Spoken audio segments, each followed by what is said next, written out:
Guys, aduna gyud mga tawo nga maayo ra sila sa sulti pero wala nila buhata ang ilang mga maayo nga gisulti. So kini atong sambingay karon, alang kini sa mga Kristohanon nga igo ra sa sulti pero wala sa buhat.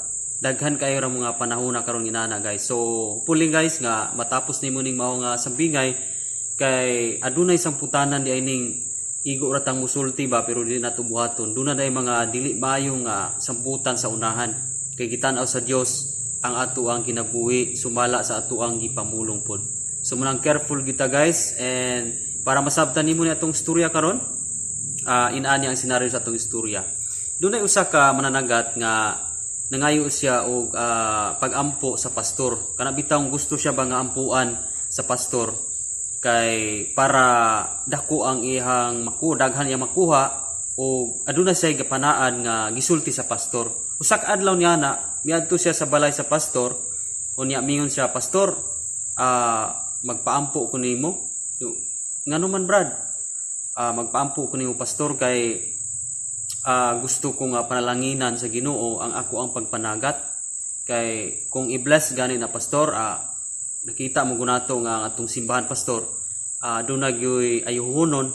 So gusto ko nga makatabang pero usahay gagmay ra gyud ko kuha pastor mo nang magpaampo ko nimo kay kung dagko ko og makuha daghang mga panalangin so ato ang ibaligya, and then ato mapaayo ang mga guba sa ato ang pagatigumanan nya labaw tanan pastor, ug ma-bless gyud ang ako ang pagpanagat. Siyempre naman kay ikaw gud ang nagampo, so maghatod ko diri pastor og mga panalangin. Sige brad, so giampuan sa pastor. Pag humag-ampo sa pastor, balipaya sa usa ka mananagat kay ang iyang gituuhan nga kini mong pag-ampo sa taong matarong dako kayo kahimuan. So gituuhan sa usa ka mananagat kana. So balilipayan niya buto nga pag uli sila kuha din sa iyang mga gamit para pagpanagat, kuha din sa siyang pukot, dinanagat din siya. Karon guys, pag abot niya sa bangka niya, pa-loud na siya, tak-tak na niyang pukot, pero tim pakanaghan ang kuha ang nakuha sa maong mananagat. So balilipaya sa maong mananagat tungod kay gitubag yun ang pag-ampo sa pastor. So karon sa diha nga nadala na niya sa iyang panimalay kining daghan kayong mga kuha sa mga isda, nagkalain-lain ang klase. So nahuna-huna niya nga ang katong yang gisaad sa pastor nga iyang ibaligya niya ipaayo tong mga naguba simbahan unya tagaan pod niya ang alagad nga gaampo niya. So karon guys, tungod sa kadaghan sa kuha na usob ang iyang huna-huna ug ang iyang panaad iya nang gibalanse nga mas maayo dugay nga sa sunod ra ko mo hatag sa alagad sa Ginoo o sa sunod ra po nako ang halin, sunod ra po nako ipaayo ang sa church. Ang gusto niya guys nga makakuha na pud siya og utro. Sumutong na balanse siyang una-una nga may ani ako sa ni ibaligya kani akong kuha karon unya managat ra ko og utro para pangdunit sa church o sa pastor. Sumutong nga ang una niyang kuha gibaligya wala niya matuman ang iyang saad dito sa alagad sa Ginoo. Tumuto nanagat siya balik karon pagpanagat niya balik pero tinanong pakadaghanang kuha ug mas dagko pa ang nakuha niya. Sumutong nakakatawa siya nga grabe no, panalanginan gyapon di ita sa Ginoo bisan og wala ta nakatuman sa saad. Sumutong dagko kayo ang makuha niya. So pagtan-aw niya bayan lipaya yan ang gibugnot ang pukot nga nagkisi-kisi ning dagko kay makuha. So karon guys tungod sa kadagko sa makuha nabuslot ang pukot nga iyahang gibira. Og pagkabusbos sa pukot tanan nga mga dagko ug gagmay nga mga nakuha nang gawa sa pukot. Ang ending guys, wala siya nadala ug wa siya kuha. Sumuto balin yang guula naka-realize siya sa iyang saad nga dili giday mayo nga musaad siya nga wala niya pagatumana. So guys, di nilang takutob sa atong sabi nga actually mao ni ang realidad karon nga daghan kayo mga tao nga igo ra sa sulti pero wala sila sa buhat. Sumala sa mong storya, grabe kayo ang panaan sa mao nga mananagat niya nga kung makakuha daw siya ibaligya unya katumaguba sa church iyang ipaayo tapos tagaan niya ang alagad sa Ginoo ang pastor nga nagampo niya. Pero guys, tungod kay wala niya natuman unsa may lesson nga tong nakuha nini, ang Dios kabalo nga mubusbos sa atong mga panalangin kung dili ta kabalong mutuman sa ato ang gipamulong ug gisaad. Kung igo ra ta sa sulti guys, muni delikado sa atong kinabuhi. Kung igo ra ta sulti apan dili nato buhaton ang ato ang gisulti, labi na gyud sa ato ang pagpanaan.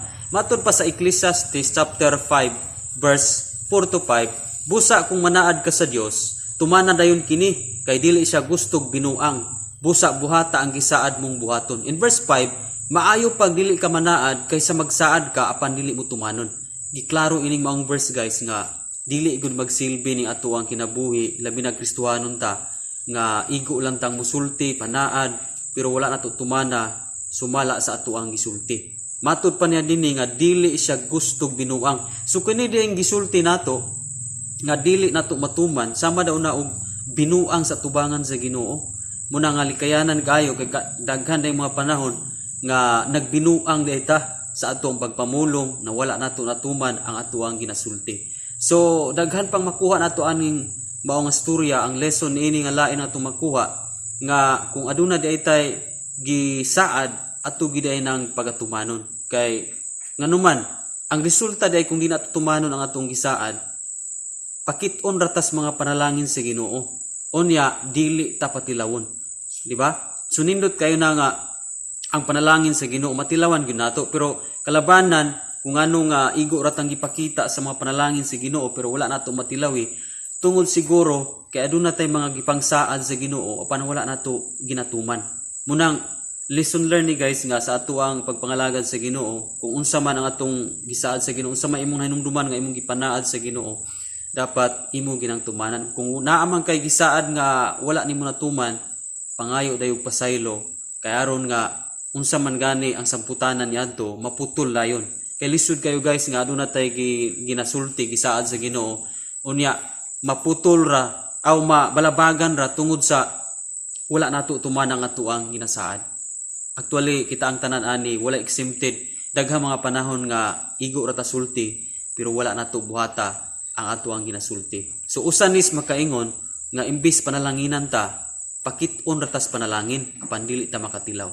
Diba? Sumatod pa sa 1 Peter chapter 2 verse 1 nga biyain ninyo ang daotang panghuna-una ug ang pagpamakak. Diba? So sumala sa maong storya nga katong maong tawo nagasaad pero igo lamang dai siya sa pagpanglimbong, pagpamakak. Nahulog man tug bakak tungod kay nasudlan man siya daotang huna-una. Matud pa siya huna-una nga sunod lamang kumuhatag sa pastor o sa pagdunit sa church, managat pa siya utro, tanawa. Dagko tuod siya kuha, lipay kayo siya, pag ikaduha niyang higayon, kay mas dagko pa daw sa una niyang nakuha, pero ang ending, igo ra siyang ipatanaw sa dagko kayong kuha, pero wala siya bisan usa nga natilawan ni adtong maong mga panalangin. Yun ani usab mahitabo sa usa ka Kristohanon. Okay? Sa unang-una, dagko mga panalangin nga nadawat nato og sa sunod mas dagko pag yung panalangin pero naay mga panahon nga igo na lang ta pakiton sa panalangin nga atong nadawat nga mga dagko kung aduna tay gipangsaad sa Ginoo gisulti nga wala nato pagatumana. So guys, dinhi lang ta kutob sa atong istorya, hopefully nga nakatag kitag mga dagkong pagtulon aninis nung kinabuhi nga dili gyud ta basta-basta nga igo lang musulti. Dapat gyud kung unsa atong nagasulti pangayoon ginato nga matuman po nato kung sumala sa ato ang ginasulti. So guys, kung na-bless ka nining maong story, paki-comment lang sa atong comment section.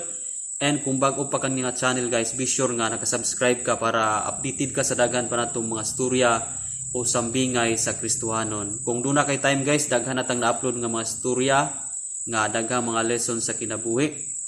O hopefully nga makabisita ka o doon na po tayo mga live nga mga topic guys sa ato ang live sa atong channel. So kita-kita ta sa next video. Pwede po kang mutan-aw nining nga video guys, daghan po kang makuha nga lesson nining mao nga storya. God bless and glory to God.